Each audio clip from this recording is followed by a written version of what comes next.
Breaking news. Paris finally gets part in Hamlet. Sod's Law. 5 minutes later, the actor playing the Dane is rushed to hospital due to a broken skull and Charles is back in limbo. I was going over the Cork and Kerry mountains. I saw Captain It wasn't Hamlet's actual skull, but part of a tricksy skull set which collapsed onto the actor. Waiting to find out if, how and when the show would go on, I was stuck, knocking around the house, trying not to annoy Francis. Up scope, psst, down scope. German destroyer astern, Captain. Thank you first. Up scope. Prepare to dive. Battle stations. Dive, dive, dive. Oh. Have you got your up-scope, down-scope routine? I thought you were out. And now I'm in. Amazing how it works. Loving the captain's hat. I used to wear it to gigs. You were so counterculture, now you're more cut cheese counter. Oi! You can't do indignant in the nip. I'm wearing a hat which, you've got to admit, is nautical but nice. Like a soft pawn, Captain Birdseye. If I was born 20 years earlier, I'd have been great in uniform. Pity the baby boomer. Too young to fight. Not fight, but I was made for black and white. Me, Jack Hawkins, Trevor Howard, on the poop deck in well-cut duffel coats. Vanity, vanity. Can't you see me in a roll neck? A picturesque smudge of engine grease across my forehead. I can see a little more than I'd like now the bubble bar's dispersing. And when I say little, I mean little. No, the water's cold. Chuck us a towel. Whoa. If I get a lodger, you'll have to learn to use the bathroom lock. Lodgers. Yeah, are you okay if Geraldine comes for tea on Sunday? If Hamlet ever got off the starting blocks, Geraldine was playing Gertrude. Only Gertrude needed a place to stay. To be honest, one actor under my roof's bad enough. There's a law against thespian discrimination. Yeah? When you find it, sue me. I'm an actor, I can't afford to sue. Exactly. And if the show closes, I don't want two unemployed actors moping around. I never mope. And who says it's going to close? Hamlet's in A&E. Tony Copeland will have plan B. He's the canniest producer in town. And don't worry about Geraldine. She's one of those polymath actors who also writes and directs. She's always got projects on the go. I wish you did. The company had been called in for 10, and I was in my dressing room by 9:45 when Millie, our DSM, gave the call. All cast to the green room. Between ourselves, I've just had to see what you can get me with my agent. Your agent answers your calls. Well, that's why she takes 10%. Mine takes 15 and still doesn't pick up. Do you really think this show's going tits up? Jared's in hospital and Katrina's more concerned with her music career than playing Ophelia. You do the maths. Yeah. When he wasn't wearing his producer's hat, Tony Copeland wore his nasty judge hat on Fame's The Game. His company made the show, and he'd cast two of his singing stars, Jared and Katrina, as Hamlet and Ophelia. Now Jared was off the scene, all the profile rested on Katrina's spray-tanned shoulders. You would not believe my journey. Every morning late, every morning a new excuse. Driver overslept. Had fired him earlier, sending all his money back to his man in Belarus. Bless. Where is Belarus? Tony's unconventional casting was supposed to bring in a new audience. It would also shift more units of mediocre music. Oh my days, did you see the state of Jared's hair after the accident? All that blood. I nearly heaved. I don't think he felt too hot. But I've got like a thing. A thing? Yeah, like a real thing about blood. Hemophobic? Excuse me, I was nommed for Best Icon at the Attitude Awards. No, hemophobic. When I saw all that blood, I swear to God, I thought it was going to choke. What are we waiting for? News. Oh, apparently Jared's in major pain, but loving the drugs. Lol. Millie had been in the green room as long as the rest of us, so I wasn't sure how she knew so much about Jared's state of health. Jared said he loved the ambulance and the paramedic dudes are sick. Big up my NHS bros. Smiley face, hashtag Jared's gonna live. I looked round the green room and it dawned on me that everyone else was staring at screens. Sad face, frowny face, hashtag Charles Paris feels his age. Right, everyone. Sorry about the delay. Crisis call with Tony Copeland on his way back from St. Lucia. At some point in rehearsals, all directors hit the wall. And with two non-actors in lead roles, one now in hospital, Ned had hit it more times than a wrecking ball. Right, you'll have seen from his tweets, Jared's putting on a brave face, which is good news. Bad news is he's broken a leg and fractured a couple of ribs, so there's no way he's coming back. What are we going to do? Well, that's what we've been discussing. Because apart from Ophelia, Hamlet's almost like the lead. I don't know if anyone else has read the old script, but I ran a name check on my tablet, and Hamlet's in loads of scenes. Yeah, I'd noticed that too. Tell me she's joking. Kill me now. So, like, what are we going to do? Well, Tony and I have agreed we've got to push on with Will stepping into the role. As the sole star, there was nothing for Katrina to complain about. And Will Portman, RASM/understudy, was beaming like the Cheshire Cat. Before rehearsals cracked on, I nipped out to Emphysema Alley. Hello, Will. Joining me for a lungful of London's finest particulates. If you can give me a light. Yeah. Congratulations on the gig. I can't quite believe it. Well, you've run the part more than Jared. I suppose. Hamlet 1 wouldn't tackle a soliloquy without his acting coach and kept leaving early to do shoots for his album, so rehearsals had been a stop-start affair. You ever played it? Hamlet, years ago. Any advice? Try not to be directed by an old Etonian Trotskyite with personal anger issues. Ned? No, Ned's a pussycat. Just do what you've been doing. You'll be fine. I better be. My old man's flying in from LA for the first night. While the crew reset, I retired to my dressing room for a few minutes' contemplation.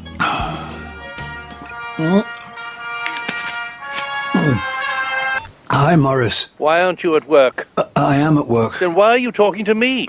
Because you rang. You shouldn't answer your phone during rehearsal. I'm not rehearsing. Oh, you've been fired already? No, if I was rehearsing, I'd have let it go to voicemail. Got an answer for everything, haven't we? Is there a reason for this Kafka-esque phone call? Jared Roon's trending, and I wanted to ensure you weren't the reason he's in hospital. Not all accidents are my fault.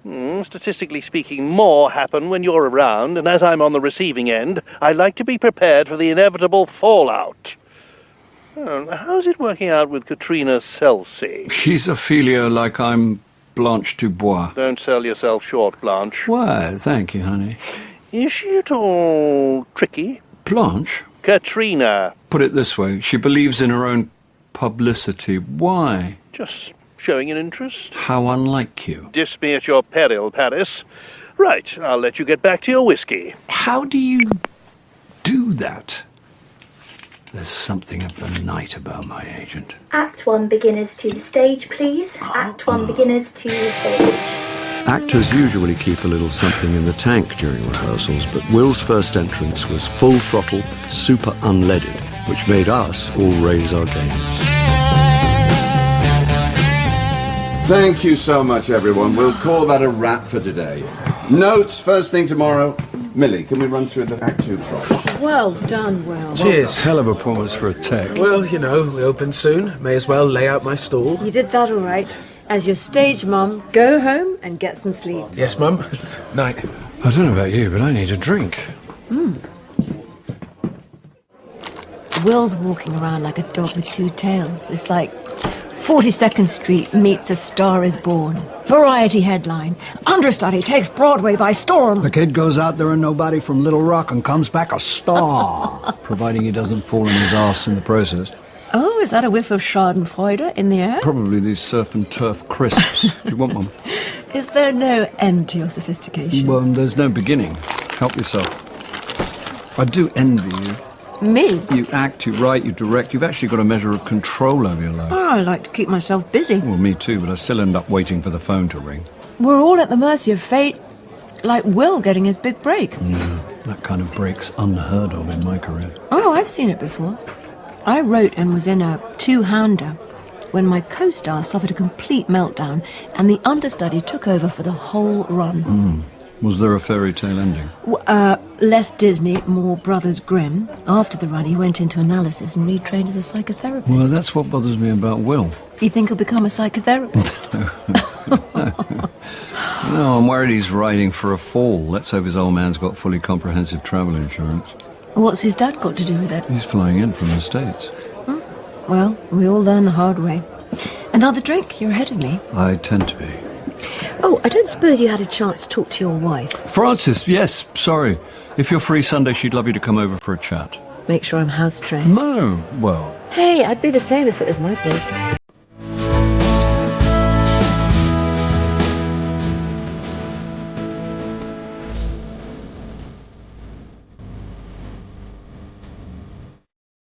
Hi, honey.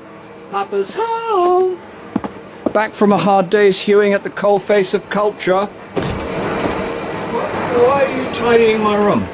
I couldn't find the vacuum, then remembered you said you were going to spring clean. I said that. You did. Had I by any chance been drinking? Almost certainly. Right. In fact, certainly. Right. And copiously. Even so, I'd never expect you to tidy my room. Nor would I, normally. But when I opened the door, something moved. Moved? Scuttled. That'll be the poltergeist. No self-respecting poltergeist would put up with your mess. My money's on vermin. No, something must have fallen over. Wow! I always thought that rug was dusty pink. No, just pink with dust. Quentin Crisp says that after the first 4 years, the dirt doesn't get any worse. Well, he'd clearly never met you. I know nature abhors a vacuum, but you don't have to. If this is because Geraldine's coming over, she's not even going to see my room. You're telling me. You know my rules about shenanigans. There are rules of shenanigans. Under my roof there are. First rule of shenanigans, no shenanigans. Second rule of shenanigans. Ditto. You got it. Does that include shenanigans between you and me? In your dreams. That's the one place you can't censor my shenanigans. And this is called an old-fashioned look. Received and understood. Dinner's sorted, by the way. Just give me 10 minutes for a shower. And we need to talk about Geraldine. There was something in her tone I didn't like, especially as I was warming to the idea of house sharing with two formidable women. Blame an all-male schooling. Ta-da! Shepherd's pie from a posh ready meal shop. What makes it posh? The shop sign's painted middle-class grey and there's a sticker on the box printed with the chef's signature. So, Iceland for the Bowden generation. That's it. Tuck in and I'll pour the wine. I've been doing a background check on Geraldine. When did you join MI5? It's not unreasonable to find out about a potential lodger. And has the defendant been running a terrorist training camp in Regent's Park? No. But she has been done for assault. No way. Way. Unless there's another Geraldine Rommel in equity. She attacked a journalist outside his flat and was lucky to get off with a fine. That's bizarre. She hasn't exhibited a violent personality during rehearsals. No, and she's had reason with Jared and Katrina prima donnaing around the place. Well, it's all out there on the web. Well, I can only speak as I find. And I find the idea of a violent Geraldine hard to imagine. Oh, that this too solid flesh would melt. Rehearsals rolled on with Will desperate to prove that he had the right stuff to play Hamlet in the West End. Then one morning, Ned gathered us all together for a team pep talk. Okay, you all know our producer, Tony Copeland. Hi. Hi. Now, it goes without saying, it's been tricky since Jared's accident. So, Tony's popped in to allay any rumours. Tony. Cheers, Ned. First, a massive thanks for all your hard work during this difficult time. Hear, hear. I saw Jared yesterday, who sends his love, which brings me to young Will here. Will! Yay. Shout out for Will. I don't know where we would have been without you. Thank you for the opportunity. So, OK, the clock's ticking and we've got to get our ducks in a row. I've been busting my ass 24/7 to get this show on the road. So, without further delay... Just like Fame's The Game, Tony ramped up the drama with the pause of jeopardy. All we needed was a pulsing heartbeat. Please welcome to the stage Sam Newton-Reid, our new Hamlet. Everyone began to clap. Everyone, that is, except Will, who'd just been eliminated from the biggest break of his life. Well, I didn't see that coming. Am I missing something? Like, who's Sam Newton-Reid? Millie's boyfriend. We're casting boyfriends now, are we? He's a person in his own right and a damn good actor. I'm more out of touch than I thought. I saw him and Millie in a fringe Hamlet. Looks like Will's going to puke. I think Gertrude had better console her ex-son. While everyone else gathered around our new Hamlet, I slipped outside and hit speed dial. 4, 5, 6. You're quicker than I expected. How the hell did you get a complete newcomer one of the biggest gigs in town? Ah, Sam's the man of the moment. He's the dude. A bright young talent whose time has come.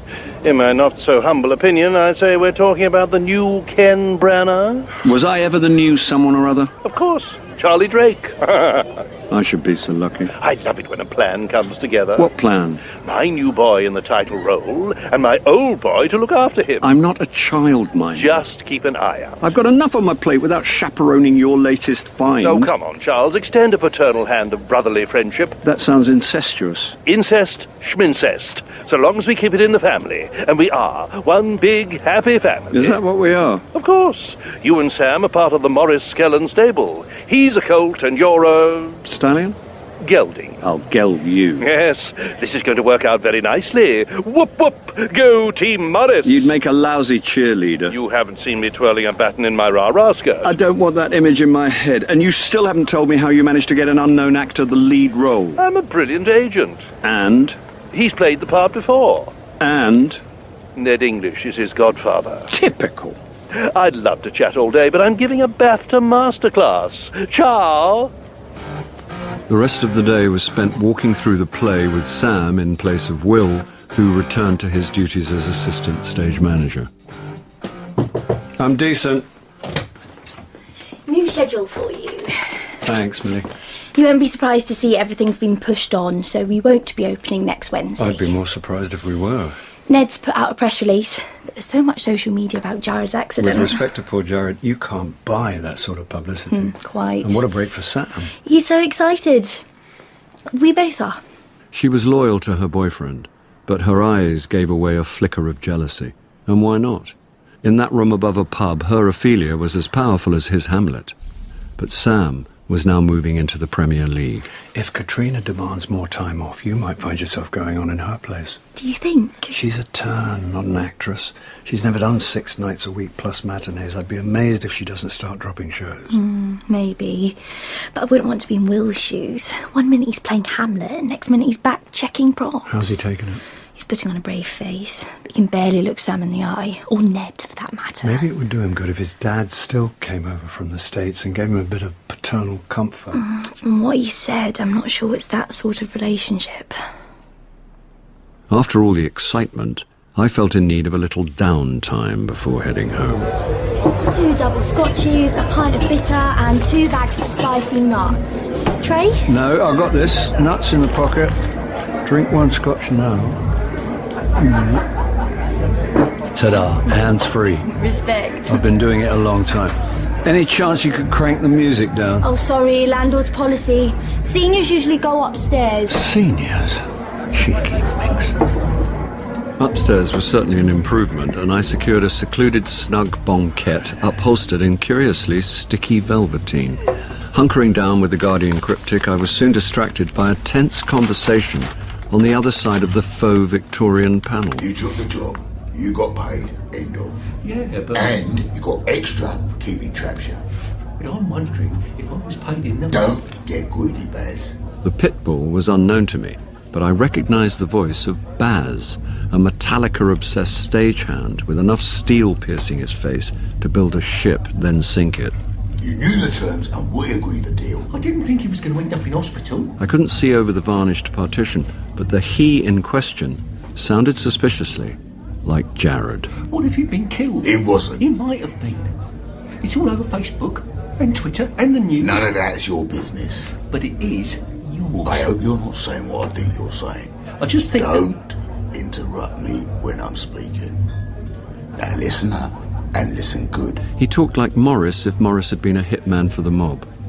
Having said that, nothing would surprise me about my agent. Before you open your mouth again, choose your words very carefully. Because if anything you say sounds like you're even considering blackmailing me or my employer...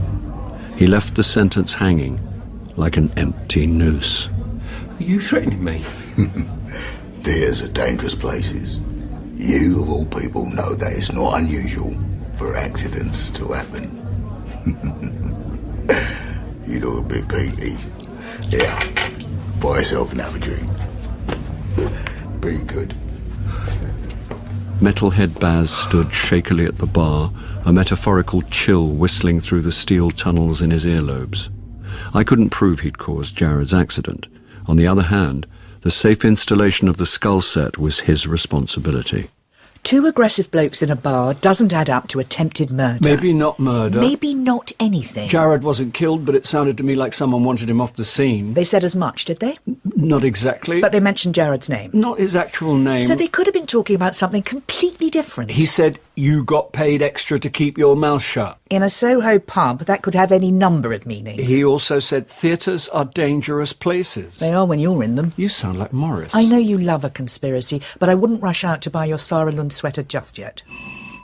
She's here. Sarah Lund? Geraldine. I'll go. No, Charles, wait! She's standing outside. Don't mention the assault charge. Really? Damn, that was going to be my opener. It's bound to come up in conversation. Is it? One way or another, it is. I don't see why. The woman's been arrested for assault. We're all entitled to make mistakes. Don't I know it? I'm letting her in.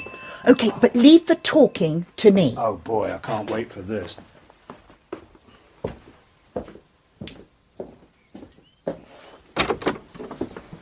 Hi. I was about to phone you. I thought I got the wrong Sunday. No, we were just fighting. Not fighting? Not fighting, arguing. Discussing? Discussing who was going to open the door. Right. And I won on points. Well, here I am. And here you are. And here I am.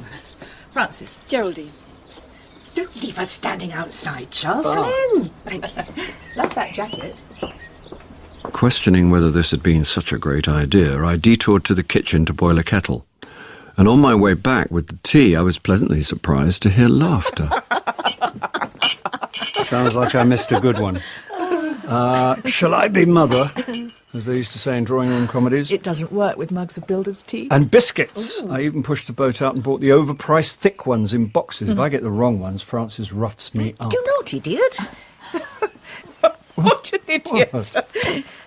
Help yourself. Actually, before I do, there's something I think I ought to put out there. A couple of years ago, I got into a spot of trouble and, well, I ended up on an assault charge. Did you? Really? I thought it better to tell you now rather than you stumbling over it on the web. Wouldn't occur to me to look. You don't strike me. I mean, not strike me. Charles. It's all right. I mean, what I mean is... I don't look like a hard nut. Yes, no. I'm not, but none of us know how we'll react when we're pushed to the limit. What pushed you? A critic. Bad review. Actually, it was a good one. I'd adapted a book, but the so-called critic reviewed it as if I just typed up the dialogue. A year of hard work, and I'm like, thanks a lot. So when he was there in front of me in the street, I just lost it. Good for you. No, not good. A critic, Francis. That's not an excuse for violence. You're right, and I really took him down. God, I'd have paid to see that. No, Charles. I shouldn't have let him get to me. What was the play? It was based on Erica Young's Fear of Flying, you know, woman trapped in hopeless marriage. Come and have a look at the room. And that was that. Done deal. Opening night thundered towards us like a runaway train. Sam was bedding in so well that I allowed myself to think that we might just have a show on our hands. I'll never learn. Tomorrow in 24 hours. Morning. Just in time for the cabaret. What is it this time? Katrina's got to get off early. But tomorrow's the dress rehearsal. What's going on? Katrina's got to leave early. Tomorrow's the dress rehearsal. Hi, gang. Oh, what have I missed? Katrina wants time off. Tomorrow's the dress rehearsal. We know. What part of no do you not understand? What part of good publicity don't you understand? This I must hear. Look, there's no point publicising a show that's under rehearse. If it's under rehearse, that's your fault. I've done my bit. Your bit? I know my lines and my moves. If the others don't, they can rehearse while I'm drumming up an audience on the Graham Norton show. But that's not how theatre works. Without telly, there is no theatre. But what are you talking about? Well, people only go to see actors off the telly. She had a point. And while we're on that, now Jared's gone, I'm the only name in this show, so by rights ought to have the star dressing room. Sam's in there. Exactly. Who do you think's going to bring him in? A kid out of drama school? Would you listen to yourself? We've got a play to rehearse, and in case you've forgotten, you're under contract at Tony Copeland Productions. Well, why don't you phone Tony and ask him if he wants me to say no to the sort of publicity you can't buy? Here, take me phone. He's on speed dial. Ned knew Tony would go for publicity every time. Once again, Katrina got her own way. Dress rehearsal arrived, and to everyone's surprise, Katrina not only arrived early, she also put in her best performance so far. One double scotch. Cheers. Yesterday, I'd have put odds on us closing before we open, but I've changed my mind. A good dress augurs ill. Superstitious, Charles? No, providing I wear my first night pants. An image I could live without. So when are you moving into Castle Francis? Sunday suited us both, and we'll have got through the first few shows. It's me. Oh, it's from Millie. Me too. 9 a.m. call for notes. Ditto. One for the road.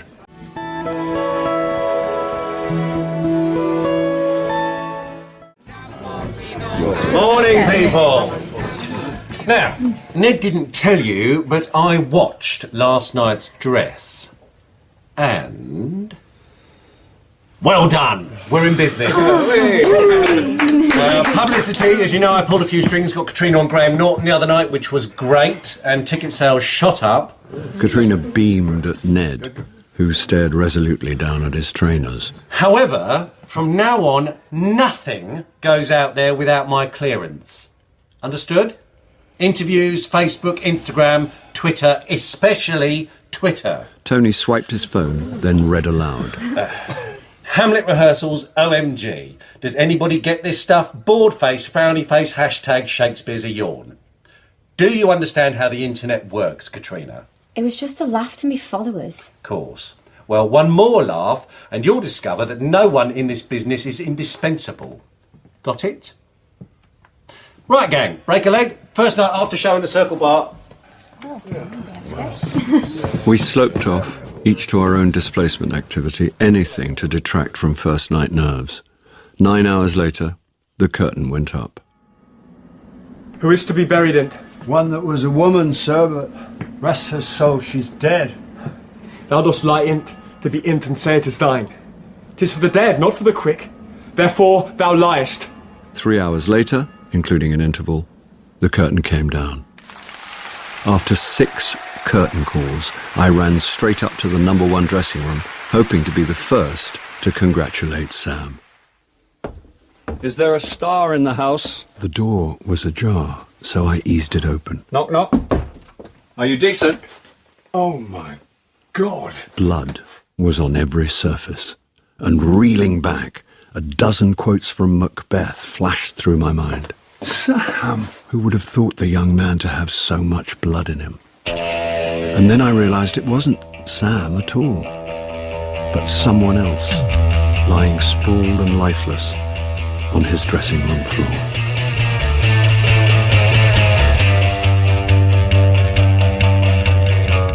In episode 2 of A Decent Interval, Charles was played by Bill Nighy, Francis by Suzanne Burton, and Maurice by John Glover. Geraldine was Amelia Bullmore, Millie, Rebecca Hamilton, Ned, Brian Prothero, Katrina, Katie Redford, Sam, George Watkins, Will, Keelan McCarthy, Tony, Ewan Bailey, and Doug, Richard Pepple. A Decent Interval was written by Jeremy Front, based on the novel by Simon Brett. The director was Sally Avens.